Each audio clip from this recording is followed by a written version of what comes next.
Bom, sobre o ambiente de estudo. Então vamos falar um pouquinho mais sobre o ambiente de estudo, que é um dos itens que a gente conversou. Espaço físico. Bom, aí a gente tem que pensar o seguinte: o espaço físico em si, ele é silencioso conforme você precisa. Quer dizer, ele é silencioso é, no limite que você aguenta. Porque assim, não precisa ser silencioso, ó.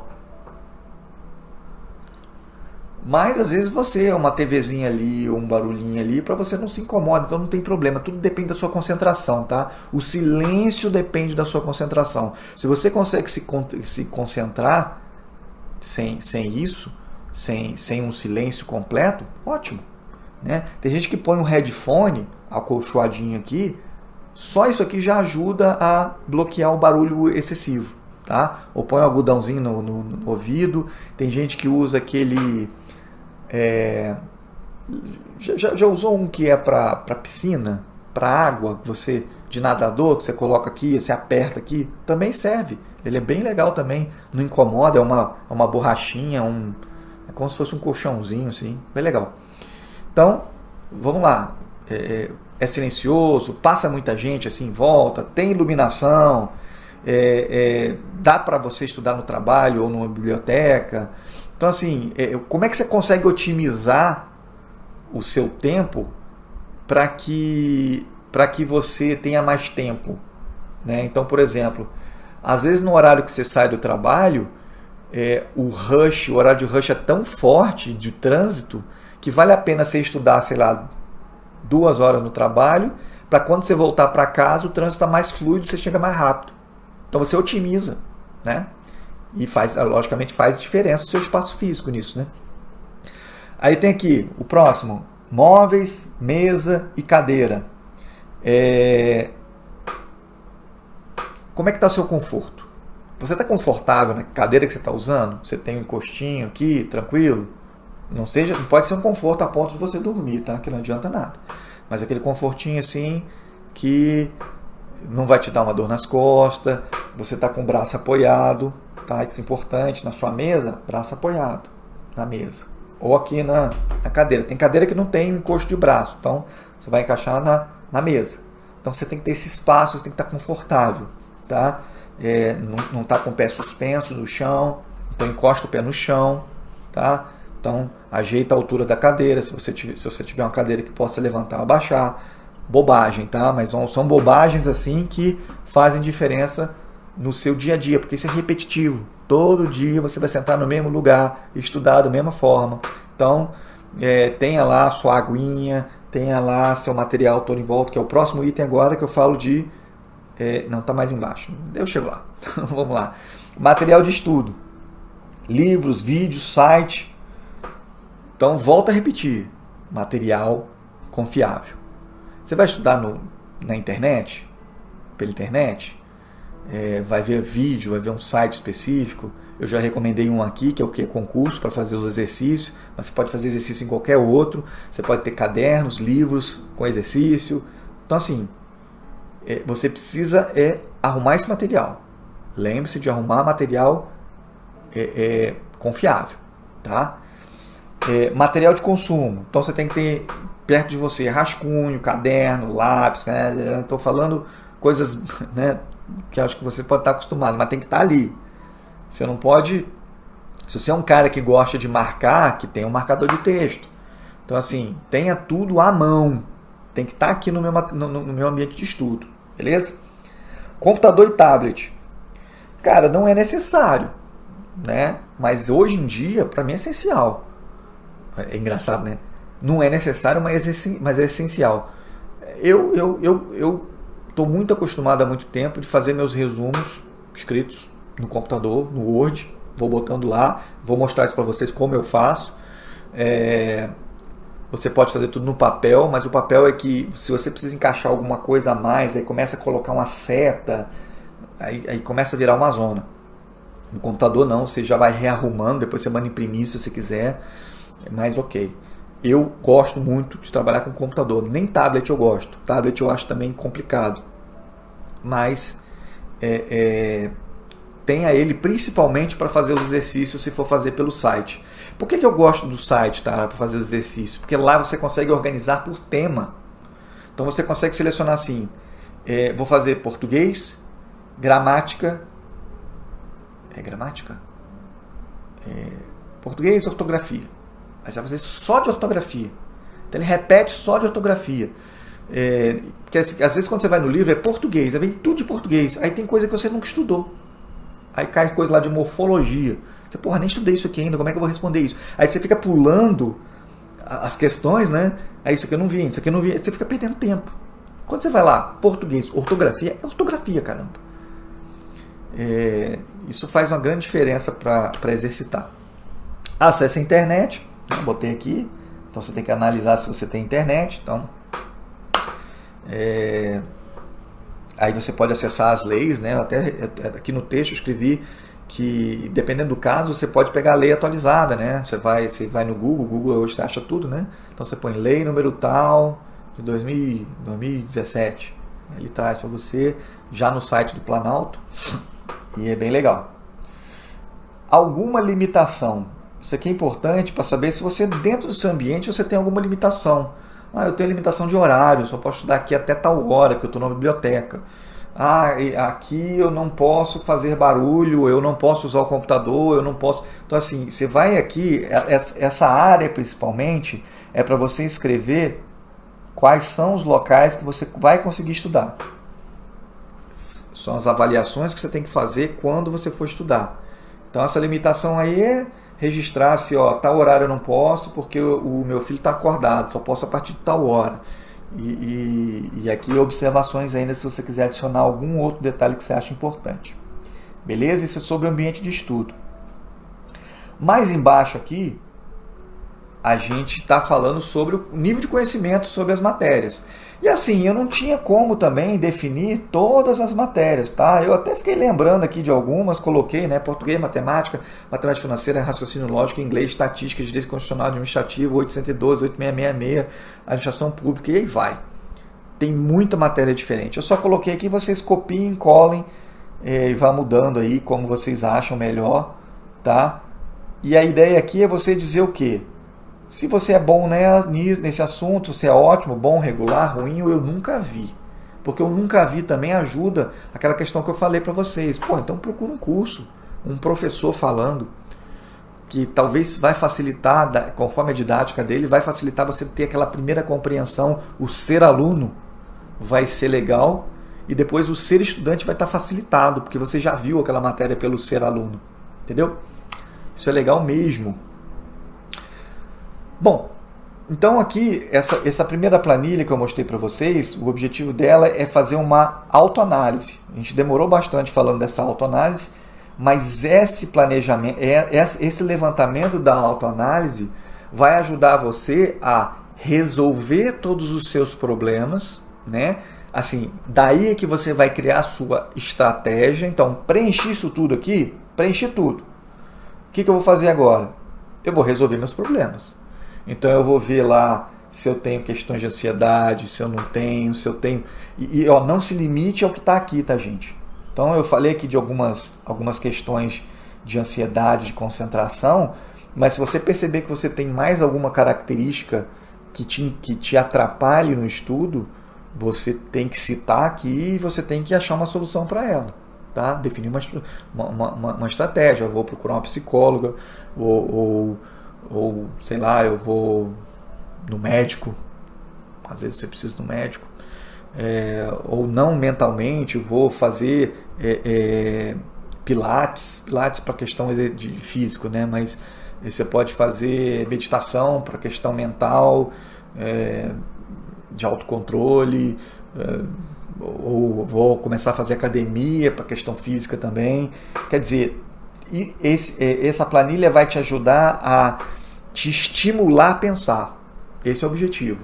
Para que você consiga aí sim, não só planejar a sua melhora, né, como eu vou melhorar, e para a fase seguinte, que seria fazer depois o meu cronograma. Porque quando eu for fazer meu cronograma e meu planejamento, tá tudo escrito aqui que eu preciso. O próximo agora, a gente vai falar sobre edital. Então, olha só, a planilha seguinte do edital, eu trago o concurso, eu trago o órgão que eu estou analisando, o cargo, quantidade de vagas e as etapas. Então eu tenho a prova objetiva, a prova discursiva, a prova de título, a prova de não sei o que, xxx, que aí você completa. Tem a prova, sei lá, a prova oral, a prova prática. Mas aí você precisa fazer uma prova prática, dirigir um carro, sei lá, um caminhão. Sei. Aí você vai escrever aqui. E aí eu digo como é que é a prova objetiva. Eu tenho português, raciocínio. Aqui eu digo qual é o dia e o horário, né? Aí você pode adicionar mais aqui. Quantas questões, qual é o peso, qual é o total de pontos, qual é o mínimo da matéria e o total do conhecimento inteiro. Então eu tenho aqui conhecimentos comuns, aqui, conhecimentos específicos aqui, com as questões e tal. Isso aqui é para te ajudar. A verdade é que é uma cópia do que está escrito lá no edital. Tá? A gente só está transcrevendo para cá para fazer uma coisa mais simples, mais fácil de enxergar. Tá? Então eu tenho aqui a prova discursiva. Se tem uma prova só, duas ou quantas forem. Você vai botar o tema, o assunto da prova. Dependendo, né? Que às vezes tem o assunto aqui ou não. No caso de redação, você vai escrever redação sobre temas atuais. Às vezes é assim que está na sua prova. E quantas forem. Basicamente, é a regra. E como é que você vai levantar isso? Bom, vamos ler um edital. O edital é simples, tá, gente? Então tem um preâmbulo aqui falando quem é que está abrindo o concurso. E o primeiro item aqui, das disposições preliminares. Então aqui ele vai me dizer as etapas. Então ele está dizendo que na primeira etapa vai ter uma prova de conhecimentos gerais, uma outra de conhecimento específico e uma outra discursiva.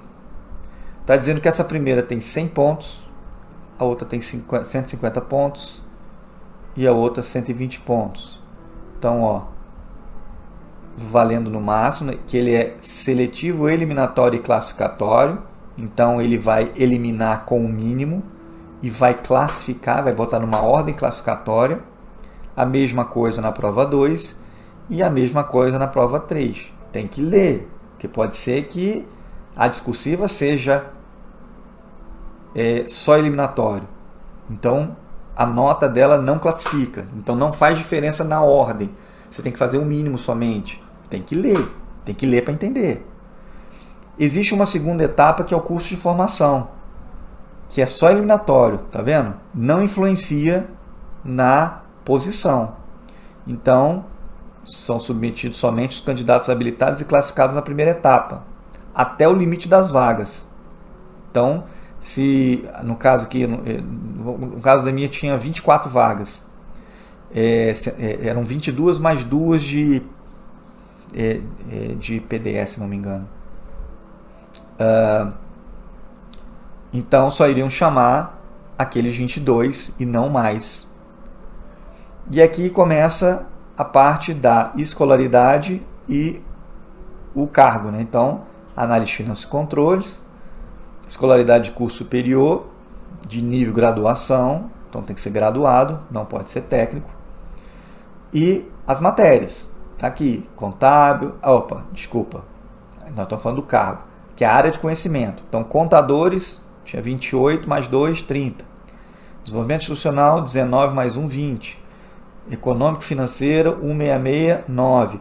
É porque a área de conhecimento não é necessariamente contador, tá? Eu falei bobagem aqui agora. É a área de conhecimento e a escolaridade é qualquer curso concluído, tá? A escolaridade está aqui. Então, se você é um físico quântico, você pode participar em qualquer um deles. Não tem problema nenhum. Você pode participar até de TI, tá? Que era 22 mais 2 para TI, né? Aqui era 166 mais 9. E outra de TI que era 5 mais 1. No fim das contas eram 255 vagas. Aí ele fala aqui que é distribuído para a área de conhecimento, tá ali, são independentes e não se comunicam. Então quer dizer que se eu estou concorrendo para essa, eu não posso assumir nessa, tá? Aí tem o valor do salário, né, inicial. Aí vem a atribuição do cargo, onde ele explica o que vai ser feito naquele cargo. É interessante para a gente também entender o que se faz lá dentro, da onde a gente vai assumir. Requisitos para investidura, quer dizer, o que eu preciso ter para poder assumir. Então, o candidato aprovado, ele vai entrar no cargo, vai investir no cargo se tiver esses itens. Ser aprovado no concurso, ter a nacionalidade brasileira ou portuguesa, estar amparado pelo estatuto, tal, gozar dos direitos políticos, estar quite com as obrigações eleitorais, estar quite com o serviço militar, ter no mínimo 18 anos, ter aptidão física e mental para o exercício da atribuição do cargo, comprovada por junta médica, então vai ter ainda uma avaliação médica e mental, ter o curso de diploma, o curso superior concluído em graduação, registrado no MEC, apresentar certidão de foro criminal, tanto da Justiça Federal quanto estadual, em 5 anos, folha de antecedente da Polícia Federal. Então veja, aqui são, não vou ficar lendo tudo não, gente, isso aqui são os requisitos para você conseguir entrar. Aí aqui ele vai falar da primeira etapa, quer dizer, a primeira etapa é aquela parte das provas, né? Como é que vai ser? Então eu tenho que fazer a inscrição, quando é que é a inscrição, de que dia até que dia, quanto que custa, o boleto sai por onde, né? Que é o GRU que você paga via GRU, pela internet. Aí tem uma justificativa aqui falando sobre se você não pagar, se você demorar a pagar. Aí fala que você tem que escolher com a sua, no caso que tem idioma, ser espanhol e inglês para fazer a prova. O local da prova, porque é nacional, a prova é em nível nacional. Aqui fala sobre as pessoas que podem não pagar a taxa de inscrição. Aí explica mais ou menos como funciona isso. Aqui os candidatos com deficiência, aí tem toda aquela documentação a ser apresentada. As condições para realizar as provas. Então ele diz aonde que vai ser, a data que vai ser, então era provável que é 24 de março de 2013. Aí fala aqui sobre chegar atrasado, que não pode ir com tal coisa. Isso é importante também, tá, gente? O acompanhante para guardar a criança não vai ter, não pode levar acompanhante. Aparelho auditivo, tem que explicar por que está usando. Então, você tem que ler isso aqui para entender como, dependendo das suas características, se você tem que fazer alguma coisa ou não. Então, sobre os documentos de identidade que serão aceitas lá. Então, você não pode aparecer com uma identidade, com cópia de identidade.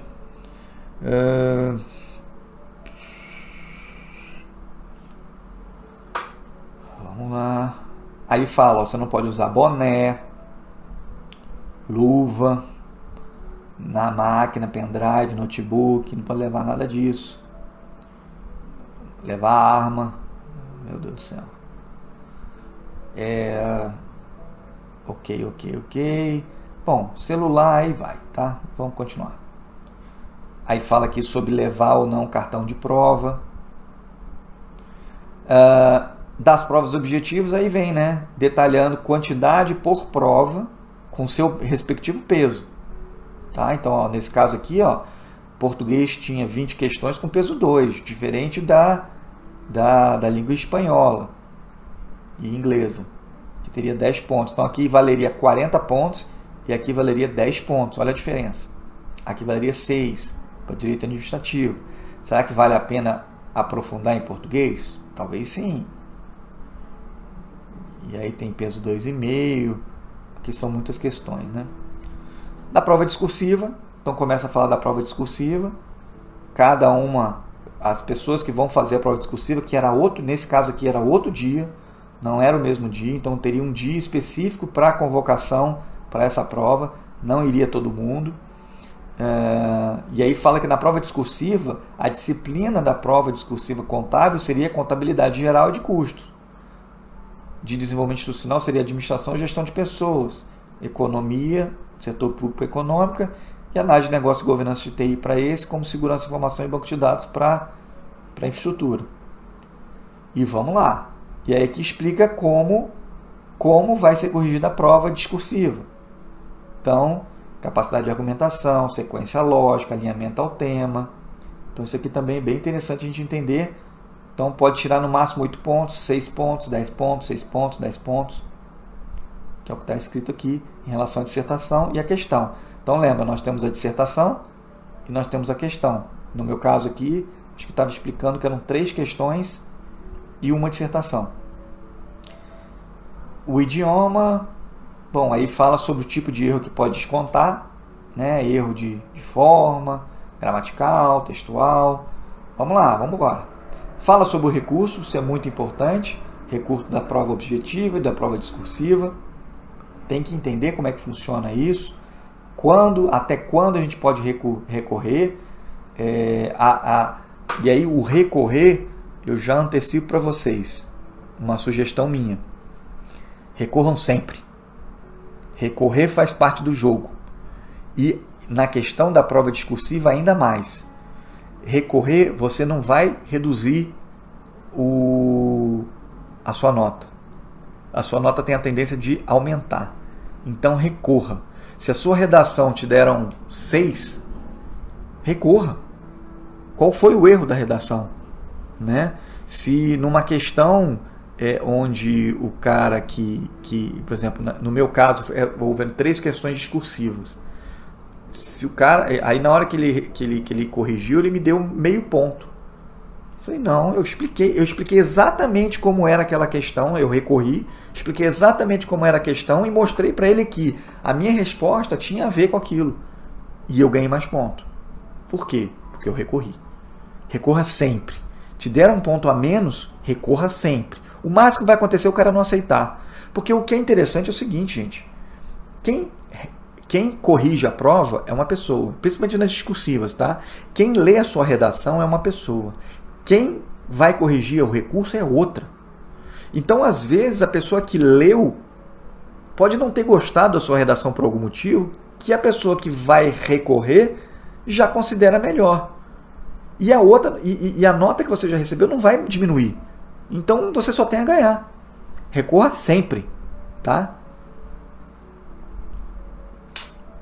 Vamos lá.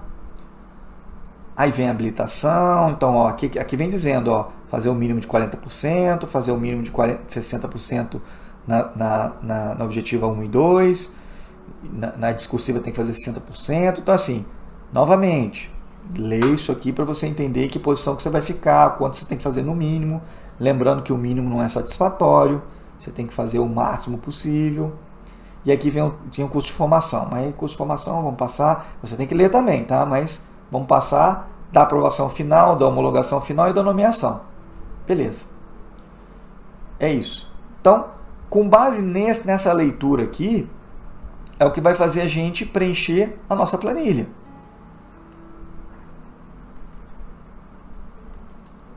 A nossa planilha está aqui, que ela reflete as partes mais importantes que você queira tirar do edital, porque é o que você vai ler de vez em quando. Se quiser colocar mais coisas, fique à vontade, tá? Isso em relação ao edital. Posteriormente, você vai fazer o quê? Você vai fazer seu calendário, fazer sua agenda. Então eu coloquei aqui, acho que vai ficar fácil, como é que sim? Essas colunas aqui eu estou colocando janeiro, então vamos descendo, ó, fevereiro, março, abril, maio, tá o ano todo, tá?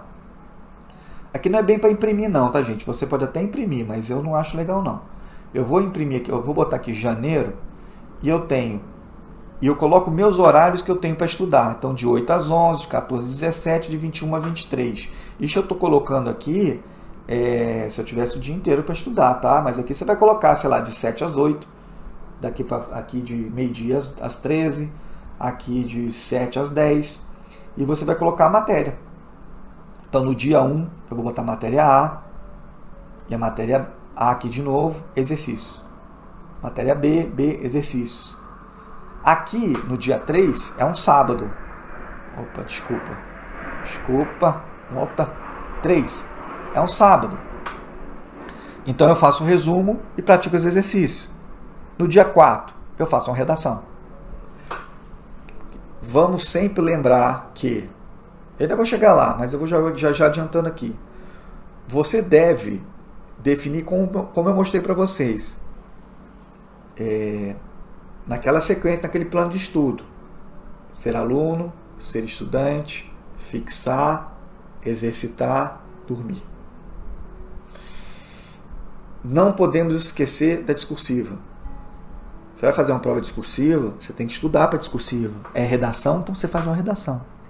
Você tem que exercitar. Quase ninguém faz isso. Mas você precisa fazer. Aprenda a fazer uma redação. Uma redação é muito importante a ser feita. É uma das que dá mais pontos. Pode te jogar lá para cima. Você pode ter sido mal pra caramba na objetiva. Redação te joga lá para cima. Se você escrever bem. Pessoas que escrevem bem são aquelas que leem. Então, leia bastante.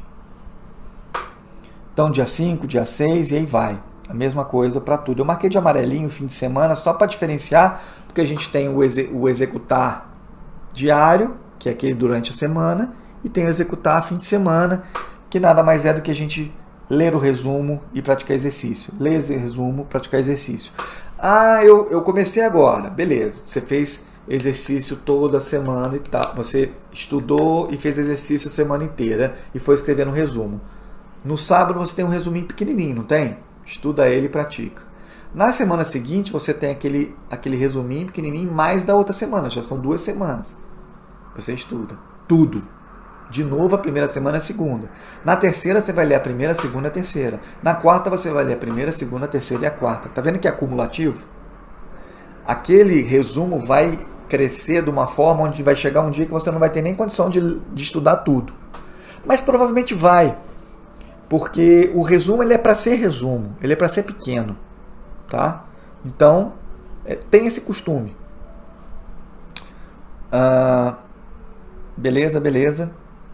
Então aqui está na sua mão fazer as modificações que você queira, né? Coloca os dias, né? Então, se você reparar aqui, eu tenho aqui janeiro, dia 5, ele vai até o dia 31.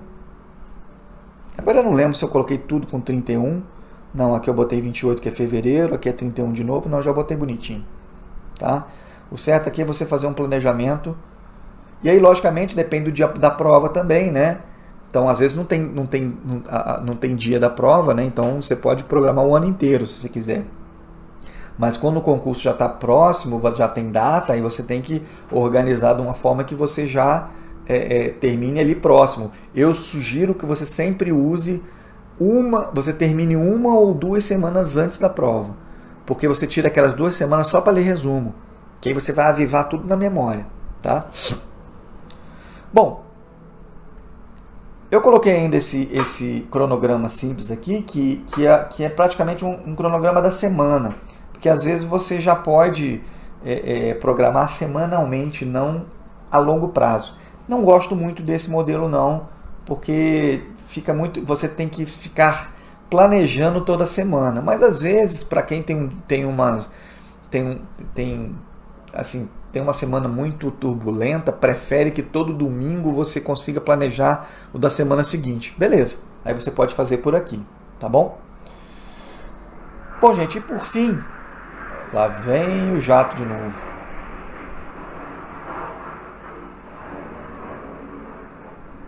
E já foi. E por fim, nós temos a avaliação do rendimento. A avaliação do rendimento aqui é um carinha, é uma planilhazinha onde você vai botar a matéria, todas que você estuda, o concurso, quando aconteceu, né? Então pode ser 2 de janeiro, tá vendo? Janeiro é porque teve 2 concursos em janeiro, um do Ministério da Saúde e outro do MEC. E você vai botar o percentual que você acertou. Isso vai ajudar você a entender se você está evoluindo ou involuindo, nesse caso, de 80 para 70. Então você percebe se você está melhorando ou não. Tá? Então você pode perceber assim, falar assim, porra, minha matéria é ruim, cara, é aqui, ó. Por exemplo, aqui, ó, raciocínio lógico, 55%. Não tá legal. Aqui não teve matemática. Né? Aqui eu melhorei, tá vendo? 55, 57, 70. Aqui eu melhorei, 75, 70, 80. 44, 50, 76. 67, 70, 67. Mas aqui tá claramente eu evoluí. Eu caí. Não só caí, como errei a metade quase. Então, é algo que eu tenho que, Qual é o ideal? Tá? Gente, eu entendo que é porque depende do tipo da prova, tá? Provas do CESP, do Sebrasp hoje, eu não consigo decorar isso. Ele tem uma pontuação bem mais baixa, né, do que uma pontuação de múltipla escolha. Porque aquela questão de errado, diminuir uma certa, ele joga o percentual para baixo. Né? Então é isso. A prova é isso. Beleza? Vamos para o próximo módulo agora que eu vou mostrar para vocês. Aí sim nós vamos detalhar a parte agora do executar diário. Até lá.